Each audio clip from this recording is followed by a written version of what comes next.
Yun pong alam niyo naman yung mga vlogger nila, nagsasampa 'di ba, ng kaso dito po kay, Congressman Barbers. Inano nila dito, itinitle nila, "Pagsasampa ng kasong libel kay Congressman Barbers, sinang-ayunan ng dating kadre ng CPP-NPA." Paano kang hindi sasang-ayon diyan? Isa ka doon sa ipinapatawag. O di ba, isa ka doon sa duwag na hindi makapunta diyan. Ano pa aasahan namin sa iyo? Sabi dito, Semenay din ho ito ha mga bossing. Oh, isa sa mga pangunahing dahilan ng reklamo ng ilang vloggers laban kay Congressman Ace Barbers ay ang kanyang direktang pagpaparatang sila ng narco vloggers. Yun po mga kababayan, wala pong mismong pinangalanan, no? Si Congressman Barbers ho doon. Nakikita ko po kapag ka nandoon siya sa Kongreso, hindi ko naman naririnig yung mga pangalan nila, no? Meron mga nababanggit, yung mga narco vloggers, ganito, ganyan. Pero hindi sinasabi, si Trixie, narco vloggers yan. Oh, hindi gano'n. Si Eric, narco vloggers yan. Di ba? Oh. Wala hong mga gano'n. Kaya ang nakikita ko diyan, naku pagtatawanan lang ho yan. Basura lang ho yan, mga boss chief amo sir. Oh, tuloy natin. Pagpaparatang na sila ay narco vloggers at may koneksyon sa Pogo dahil dito nagsampa ng patong-patong na kasong libel ang ilan sa kanila bilang tugon umano sa mapanirang pahayag ng kongresista.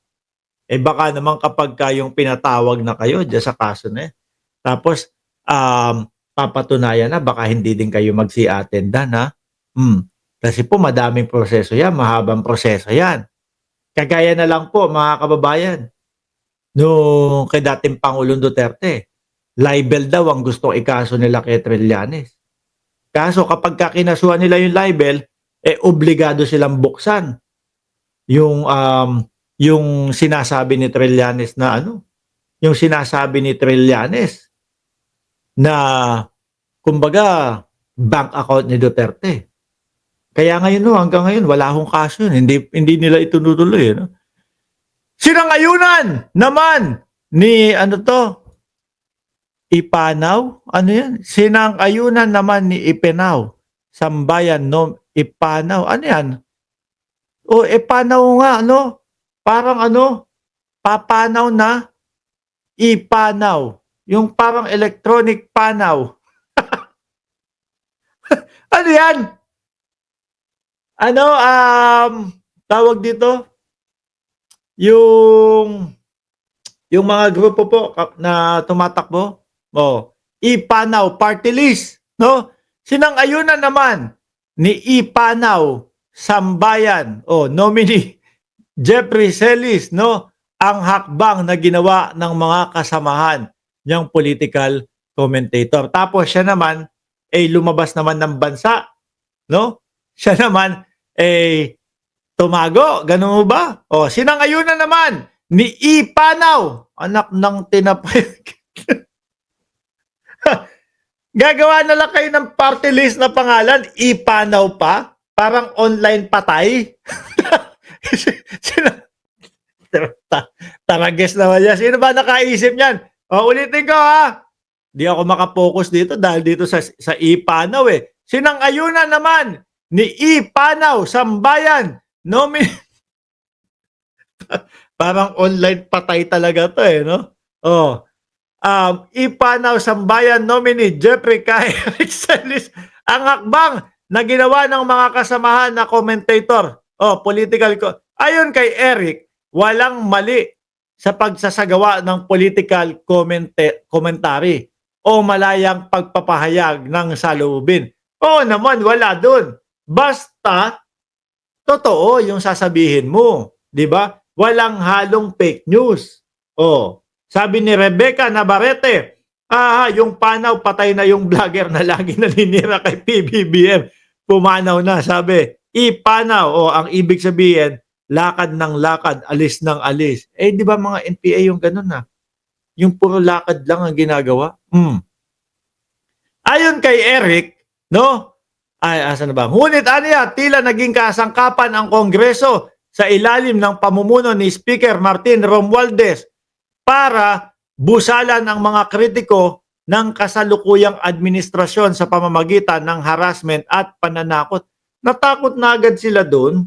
Pinapatawag lang po sila. Tingnan mo naman yung mga pumunta. Nakauwi naman. May mga ilang mga katanungan lang. Ay sige, siguro kasi mga kababayan, yung grupo nila, ramdam nila na may mali silang ginawa. Kaya hindi na po pumunta. Ano po? Ganun naman yun eh. Kung ako papaimbita dyan, ay halika, punta tayo. Basta bigyan nyo ako 1 linggo. Para naman yung ticket ko, medyo mababa ang presyo. Kapag yung kinabukasan na ako pupunta, unang-una, hindi ako aabot nun. Biyahe pa lang pauwi ng Pilipinas, kulang na po ang 30 oras. Kasama yung mga layover. At least 1 linggo. Wala ko, pupuntahan ko. Bakit to? Hindi ako kabado. Bakit to, mga kababayan?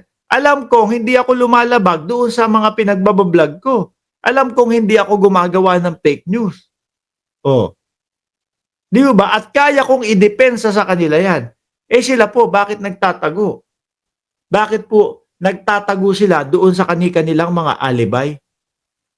Di ba? Nasa ibang bansa po ako. Hindi po ako makakauwi dyan. Yung iba nga sa kanila, siya sabi nasa ibang bansa pero wala naman. Nasa Pilipinas naman. Di ba? Mga kababayan?